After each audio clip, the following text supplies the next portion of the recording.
Welcome back to Exhausted Sparrows Unite. I'm Krista Jones, along with Tom Morrell, my radio co-host. And on today's podcast, we are having a special guest, my one and only husband, Christian Jones, Coach Christian Jones, who has shaped the lives of countless young people in ways that go far beyond the football field. It's really easy to think that success is all about the final score, but when you dig deeper, you realize the wins are not always on the field. We're going to talk about football, which, like so many other experiences in life, teaches us more than just the technical skills of the game. It teaches us about who we are and who we want to become and how we face life's challenges with strength and grace, character building moments, struggles, setbacks, and so much more. So whether you're a coach, a player, or a parent, or just somebody that loves the sport, I hope that you give this conversation a listen to today, and I hope it gives you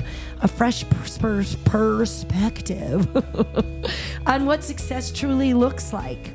We're just going to dive right in. Hi, guys. How are we today? How's it going? It's going good. Your one and only husband? Yeah. My one and only husband. That was quite an intro. And you know what the great thing is about this 24 podcast? years, one and only.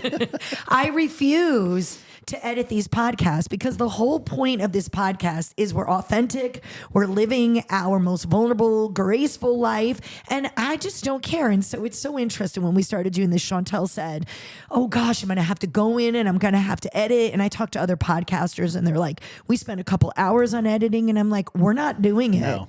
We are rolling tape and we're just going to town. It's raw, baby. Well, we'll see about that. Maybe you want to edit We some may have to things edit after some me. things out, You know, yeah. when the coach is in the room. Yeah. But so that everybody knows, this is my one and only husband, Christian Jones, of 24 years, that is a coach at Dover High School, which is here in New York. For those of you that are listening in Italy and Argentina and Australia and all these great places we're seeing downloads, welcome. We're in the Hudson Valley. The podcast has been named after my charity, which is Sparrow's Nest of the Hudson Valley, and we feed cancer patients. And the whole reason for the podcast is because I, Krista Jones, am exhausted. And so Tom has come in with our radio days. I'm like, Tom, get in here, say some things. And we're just talking about all kinds of topics and how throughout everything, there are struggles for all of us. Whether you want to filter that or not on social media, we all face it. And this whole podcast for me is just, if I can get you to embrace your imperfections and not feel that you have to live up to everybody's perfections, then I've done my job. So my husband, Christian, has been a football coach for years, first at Arlington High School here in New York, and now at his home school where he went to school, Dover High School. And, you know, he's got a lot to his story. So I think I want you to tell us a little bit about your football days when you were in high school, and that what just transpired in the last 7-8 years of your life and where you are now. Yeah, sure. So I graduated from Dover High School in 1995, played football in 1994 as a senior. So that's pretty much 30 years since I graduated there. I started off at Arlington High School, where our children graduated from. So it was important to be part of that community there when our girls were growing up. Our oldest, Madison, was on a cheer team. Let's be honest, you also wanted to vet the football players. That's true. That's true. So that actually worked out really well because I never ended up dating any of the football players. Terrific move. Yeah. Terrific move, I'm sure. Although Krista ended up with the football players. Yeah, exactly. Yeah, never date the football player. Find the one with the biggest backpack because he's probably the one that's going to be the most successful. That's really what he taught our kids. Yeah. There you go. The one that's getting bullied by the football team. Yeah. That's No, the one stop. that you want to get. Hold on, though. We are joking. Plenty of football Absolutely. players Absolutely. are amazing Are perfect young gentlemen, yes. men Yeah, exactly. and are 100%. very capable. We are Yeah. honestly, that's just a joke. Especially the ones coached by Christian Coach Jones over here. Jones. So, Correct. yeah. So My one and only husband. Yes. So, that's where my journey started. I actually started coaching our girls through rec sports, basketball, softball, more predominantly. Our middle child, Olivia, for the most part, on travel softball, where I learned a lot of hard lessons and a lot of running of a program and stuff like that. And I really feel like through the 30 years experience, it's kind of all culminated and led me to taking over my alma mater, Dover Plains, the Dover Dragons. I tell my players all the time, there's 3 things in my life that, are kind of more important than playing high school football. And that's having a beautiful wife that I'm married to for 24 years. I'm glad that I'm her one and only husband. Is she, wait, is she your one and only wife then? I don't know. That may be in question right now. We'll check into that later. Yeah. So having our 3 wonderful girls, because, in life, you're going to experience some things like the feeling that you get on Friday Night Lights. Mm-hmm. And those are some of the more significant things. And the last one is, when our family accepted Jesus Christ as our Savior. And I say that to my players because I want them to know how significant what they're about to take part of on a high school football team is. From the hard work that it takes and the discipline. And I tell them, if you put one word in front of every single thing in your life, you will be successful. And that one word is discipline. Mm-hmm. You can't supplement any other word in front of every single adjective you do in your life than discipline. Because if you take that word discipline, you are going to be heavily successful. So this leads me to, 30 years of my life coming back to my alma mater and seeing the people that I grew up with that I haven't seen in a long time, coaching players of friends of mine and teammates of mine. And it's just a special time. And so when I said that I wouldn't want to do anything than going back and playing high school football, mm-hmm.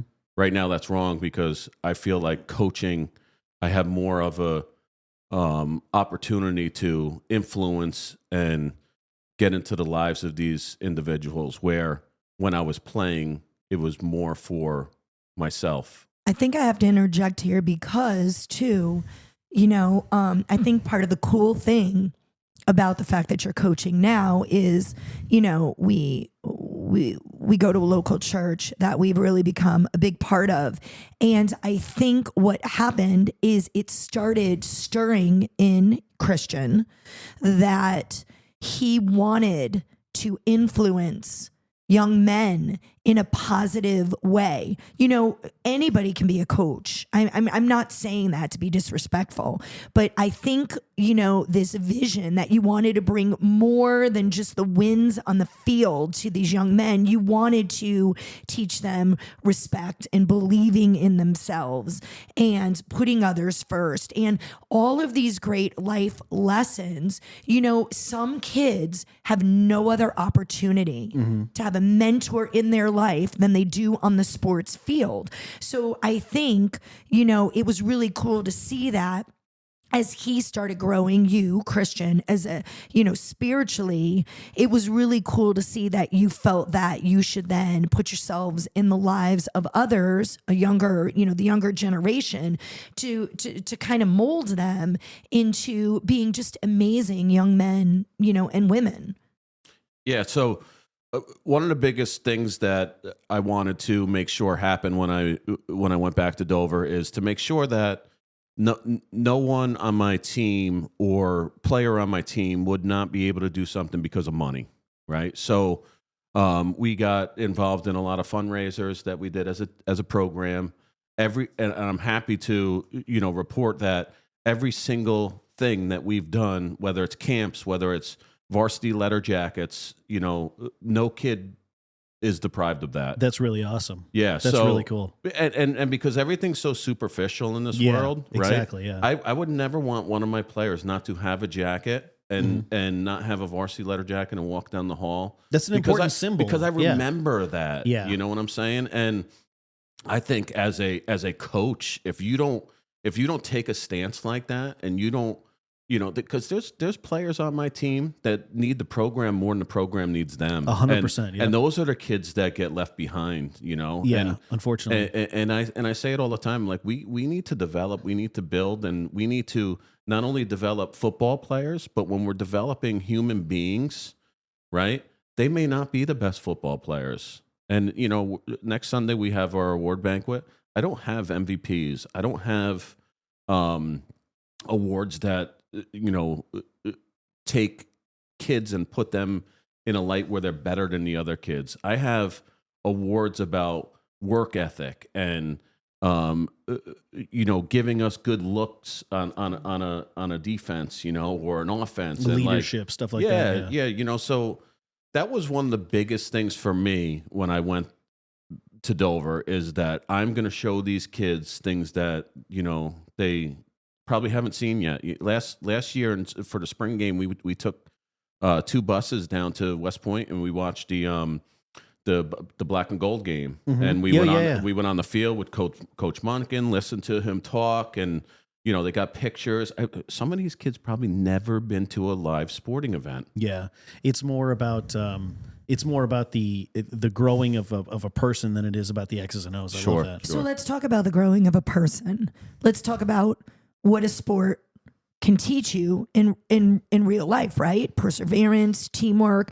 How does that work? How do you take what's on the field and how does that help you become an amazing adult? Like what type of lessons are on the field that are going to help them later in life? Yeah, well, leadership is number one. Being a good teammate, being able to take criticism. If you're not able to take criticism, you're not able to learn from your mistakes and build on what someone's telling you. Constructive criticism or learning after a loss is some of the best value that you can get as a young athlete growing up. I say it all the time to our staff. I say, we learn much more after our losses than we do from our wins, because when you win a football game, a lot of things had to happen for that game to be won. Mm-hmm. When you lose, there's a lot of things that you could take and you could build. So, sometimes, and you see it in college or in the pros, a team will lose a game, but the next game, especially like when they're going into a playoff run, maybe they lose the last game of the season, and then they go into the playoffs and they go on to this run because they've learned a lot from what they've experienced with that loss. But you learn that as well, right? It also goes into real life. Humility, being humble, the importance of trying something again, right? A lot of people will just give up, thinking, I failed, I'm not going to be able to do that again. So there's a lot of lessons that you can take from sports. Well, but also sometimes in winning, the final score kind of hides a little bit of the mistakes that did happen. You kind of look the other way. Hey, we ended up winning. Yeah, but you threw 3 interceptions. Yeah, we won. Yeah, but you fumbled twice at the goal line. Yeah, we won. Yeah, but we didn't score on that last play when we could have put the game out of hand. We didn't score on the. Yeah, but we won. The winning becomes the excuse for the mistakes versus the losing is like, okay, here's where we have to make corrections. And the same thing happens in life. Hey, listen, if we're winning, quote unquote, winning at life all the time, it masks a couple of the things that aren't going well in our lives or the things where we need to work on versus, hey, this thing went wrong. I have 2 choices. I can either wallow in the misery of that happening, or like Coach Jones is here saying, you can. I don't know why I have to call you. Can I call you Christian? Is that okay? Coach Jones. I'm a fellow coach, so it's like Coach Jones. Say, or just Coach. Just Coach. When people say Mr. Jones, I'm like, no, Mr. Jones. Just call me Coach. Mr. Jones is a different thing. But yeah, in the losing, you find where your vulnerabilities are. And you can, like I said, you can either wallow in that misery or you can learn from those things and make corrections and make improvements from that. If you don't know what's wrong, you can't make improvements from that. And in the winning, you oftentimes are dissecting. Yes. Right? The vulnerabilities. Because the ultimate goal was you won. Yeah. Like in the NFL, a lot of times they'll have, if we win on Sunday, there's no practice on Monday. No. Hold on. Wait a minute. I don't like that idea because we won, but we squeaked one out where we should have put these guys away real early. We didn't, and we made a couple of mistakes. We made a lot of mistakes. There was that penalty on 4th down. There was this thing. There was that thing. We're going to work on those on Monday. Yeah, but we won, coach. Yeah, but we're not winning today. Isn't the goal. It's winning the ultimate one at the end. That's where we want to win at. And it's the same thing, with life, to Christian's point, because I coach baseball as well. So I can relate to a lot of the things here that we're talking about is that, I think you said it before we open the mics here, Johnny's and Joe's before X's and O's. We gotta build good people before we're building good players, because good people make good players. Mm-hmm. Yeah, I will take one of those players that are going to work hard over talent any day, all the time, right? Every so time. you could mold those players. If you have a kid that's not going to listen to you, not going to be coachable, chances are when they get into the real world, they're not going to be really good employees either. And I think this is where that all kind of comes together, because for myself in my own profession, I mean, I manage 11 people underneath me, right? Mm-hmm. And there's no difference between Christian Jones as a football coach and Christian Jones as a manager, right? They're all in the same. Yep. So a lot of my directors and the people that are higher up in my corporate America real job love the fact that I'm a football coach. Love the fact that I'm able to talk to people in a way that it's coaching them up and not breaking them down. Exactly. Yeah. Right. And I think that we're gonna be successful in this country if we get away from the breaking people down and instead building them up, because this is who we have, right? And I say it all the time. I didn't make my money in football. I make my money because of football. And what I mean by that is the life lessons that I learned on the football field are the ones that I take for the rest of my life. And I've had ups and downs. I mean, me and Krista have had some ebb and flows with financial and business decisions that have not. But you know what? At the end of the day, the past 10 years have been the most successful, from Sparrow's Nest to my corporate job to me coaching, right? So it's those peaks and valleys that you need to grow. And, me as a coach and me as a manager at 48 years old is much different than where I was when I was 28 years old. That's Of true. course, yeah. And I think it's important that, for parents out there that are listening, for coaches out there that are listening, you get less results out of degrading someone than you do out of finding what they did right in that situation and bringing it out. They are more apt to listen to you. They are more apt to be responsive, and they will respect you more. Right? Yeah. It's all in the way that you talk to people. Christian's very honest with this. He used to be somewhat of a screamer. He would scream and be like, the ball is over there, but We've all been there. Yeah. And now I just scream at the refs. Yeah. It's true. But he hasn't been kicked out of any games lately. Not so yet. that's good. Not yet, And, no. and the kids were 5, but it's interesting to watch how these young kids and adults react to him yelling, because that causes chaos for them and anxiety, or him just very directly reorganizing the way that he's saying something and just telling them, like, it completely has something to do, I believe, with the wins that you are seeing last year. Dover, you took it over for the first year. You went from blank man football to what man football? They were, Thank you. Yep. So they were in 2017. They had to move to 8-man football because there was a lack of participation.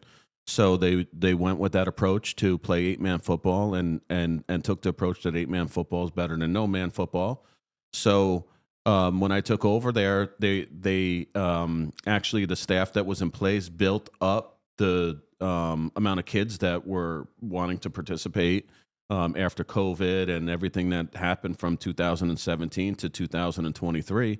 And when I took over the program, we went right into 11-man football. So we were 0-10, which, it's difficult to not only take over a new program and put in your culture and start teaching and building relationships with kids that you haven't had, since they were freshmen. Some of the kids that I have now, that were freshmen when I took over the program, are going into their junior year next year, and that's how it happens. And that's the biggest grade that I have right now. I have 18 kids at the sophomore level, and it's like when a college coach goes in and takes over a program. Those are kind of my kids. Those are the kids that were with me from the start that I was there. They're the ones that are bought in. They're the ones that have listened to me. And I think for Krista, she's seen the development and growth that I've had as not only a coach, but also as in my career, my profession. I've gotten promotion after promotion after promotion, and it's really sky's the limit. And I want to continue to grow in my profession, but these are all the tools that I need to be successful. And this is what I want to give to these kids, right? I want to be able to say to, one of my players, I will hire you tomorrow because I know the type of character that kid has. And let's be honest, last year it was a tough year for you as well. I mean, I kept reminding him over and over again, it's tough to go through a losing season without winning a game. Oh, definitely. It's tough for those kids. It's tough for the coach. Yeah, I went from 3 years undefeated in a row, 3 undefeated seasons in a row. And then, you go to this, and then, it's tough for the parents, right? You have parents that judge that don't understand that. And I just kept saying over and over again, the wins this year are not in the field. The wins this year are not in the field. You're building good kids. You're building this trust system. Culture. That's what you said before, Christian, was you're building culture. And I've been there as well. I coached a travel baseball team that we started, me and a couple of dads. We started this team, ragtag bunch of kids, that we coached in Little League, and we wanted to, experience the travel game. And I'll tell you what, we didn't win our first game till the second season. And I'm not saying these games were even remotely close, but while we were getting our butts handed to us, there were a lot of lessons along the way about how we do things, how we handle ourselves as gentlemen, because even when I talk to my players, I refer to everybody as gentlemen. Gentlemen, can we do this? Gentlemen, can we do that? I don't say, hey guys, hey, and throw out expletives. I'm not, we're gentlemen here. We got to act like gentlemen. We got to behave like gentlemen. So again, it's something that we talked about off mic, but the reality is most of these kids are just going to turn into regular everyday moms and dads. Some of them are going to be moms. I coach boys, so I don't know if they're going to be moms, but you know what I mean. They're mom. When you're coaching that's softball, a different podcast. That's a different podcast. When you're coaching softball, they turn into moms, right? Yeah. So they're going to turn into regular people. And I say regular people not in a demeaning way, but just like they're going to work regular jobs like we do. They're going to have kids of their own. They're going to have their own families. They're not going to turn into Major League Baseball players or NFL football players. The number of players that play college football from the high school level to college it's a fraction of a fraction. Yeah. So we're not building the all-stars of tomorrow. We're building the citizens of tomorrow ultimately as coaches. But I think parents need to hear that. They do. I Yes. I want to talk a little bit about that then, just as a coach's wife sitting in the stands. Certainly.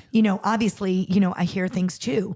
But that's really important for a parent to grasp. Yes. Because sometimes you're putting expectations on these kids from you not being able to live that out yourself, from you feeling that, you're blinded and you feel that they're way better than they are.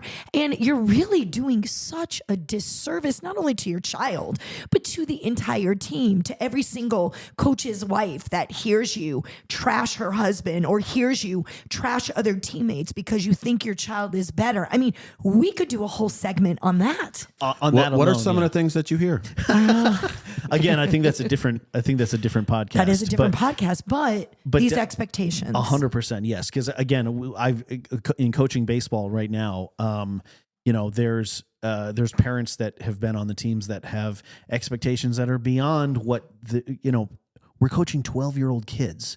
Your kid's not going to be in the major leagues next year. So it's okay to share time on the field with players who are trying to develop. We're trying to develop players as well. So it's not always about the wins and losses. Listen, at the end of the day, we all want to win. That's really what we're trying to do. But in the process of winning, we're trying also to develop, like you said, good character. So in those situations where there's playing time is a situation, or the parents are very passionate about winning and losing, and sometimes they get a little overly passionate about a call or a play or this or that.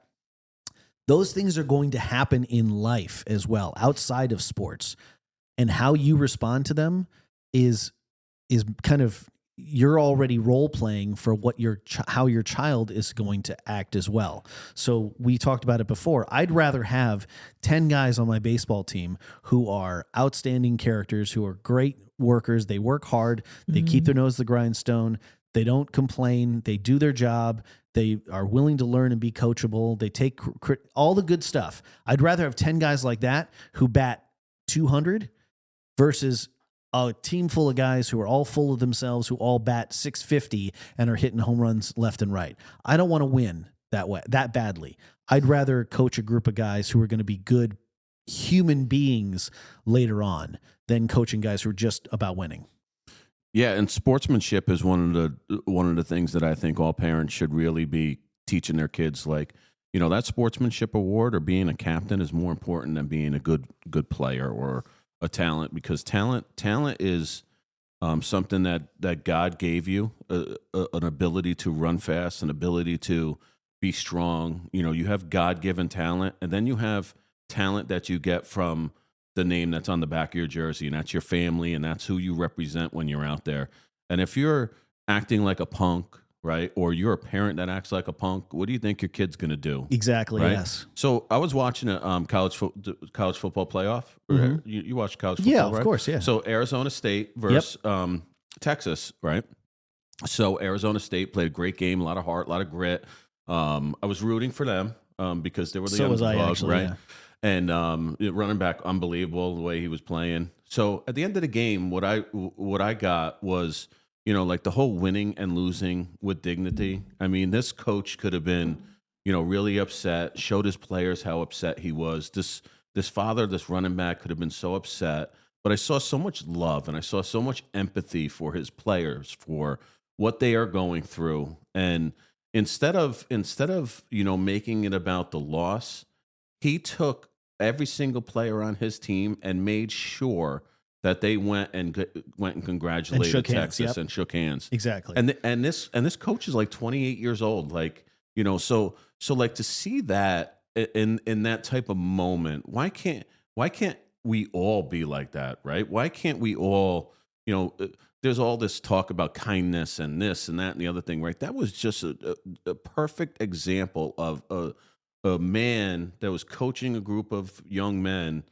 going through a real tough time, and how he was able to elevate his players, right, and show them this example of leadership. And I think that's what is most important, because we're building good human beings at the end of the day, and, right? And we have to model that as parents. Absolutely. Like you said about expectations. Your son, he pitches well now when he's 12, but when he's 14 or 16 or 18, how he prepares or how he works at it is really what's going to determine it. Because the kid, listen, nobody's made the major leagues at 12 years old.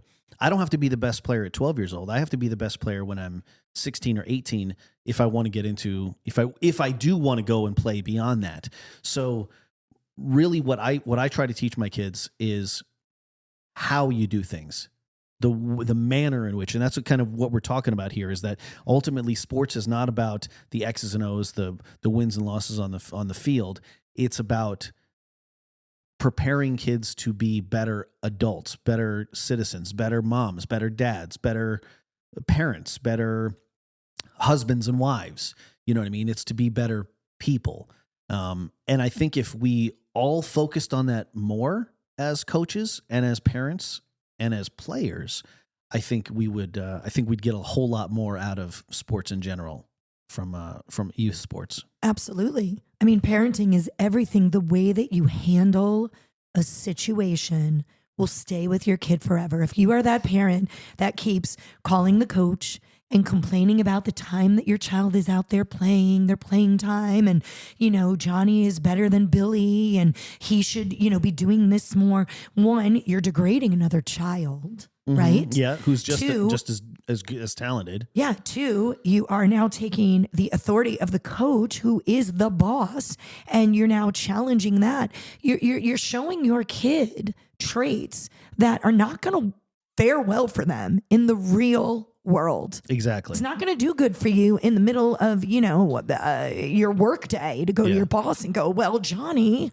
he gets to, do this more than I get to do this. And I'm really better than him. And like, that doesn't bode well. Yeah. And there are times in life that things are not fair. Let's be honest. Sometimes as a coach, you might make decisions that aren't fair to other people. Like you're human. You really might. But then that's a learning experience for a parent to say, I understand that you're disappointed. I understand that this doesn't seem fair, but this is the decision that they have made. Like, and you have to be able to pivot from that. You have to be can't able to deal always with it. cry and get our way. Exactly. And how are you going to be able to persevere? Like, so to relate to what you do as a profession with Sparrow's Nest, I mean, how are you going to respond to that cancer diagnosis, right? Because it could happen when you're later in life. And I mean, that's another life lesson that you learned on the football field, persevering, right? And when, talk about when things don't go your way, Yeah.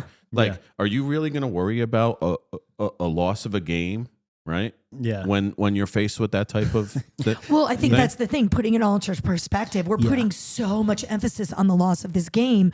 And, I say all the time to our kids live it. There are so many things in life that are so much worse. And talk about not being fair. A cancer diagnosis isn't fair at all. But guess what? It happens. It does. Life is not about being fair. And so it's realizing there are situations that you have to pivot, that you just have to figure out, and that is the best life lesson that we can give our children, because we're not going to be around when they're 25, 30, 40, 50, making all of these different decisions. And we have to teach them that you've got to be able to take that situation and just figure out how you exist in it. Yeah, the ultimate legacy that we have on this earth is our offspring. Yeah, no, I don't know, 100%. And I take it a step further as a coach. My players are my legacy too. Yeah, right? absolutely, it is. So those are the influences that we need to nurture and build. Yeah, I want to be, I always picture myself as the old ball coach, 70, 80 years old. And I have,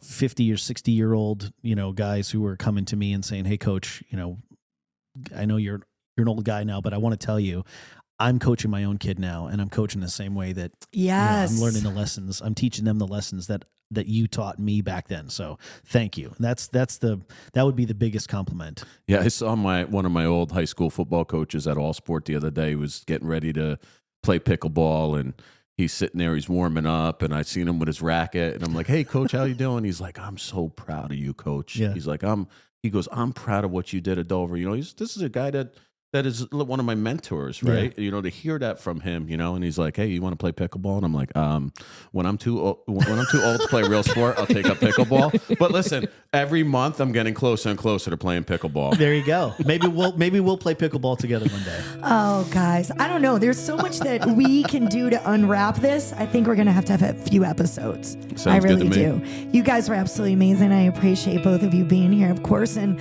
I'm really hoping that you guys just remember, it's so easy to get caught up in the scores and the victories that you see, but the truth is the most important victories are the ones that shape us as individuals. They're the lessons in resilience and teamwork and self-belief that our kids are going to carry with them for the rest of their life. So if you've taken something away from today's episode, whether it's a new perspective on coaching or the importance of membership, or it's just a reminder to look beyond the scoreboard, we encourage you to share this episode with someone that might just need a reminder of what success really looks like.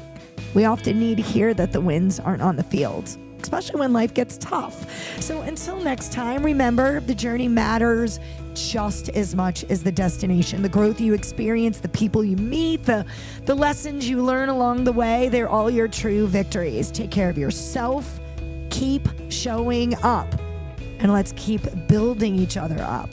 One moment, one lesson, one victory at a time.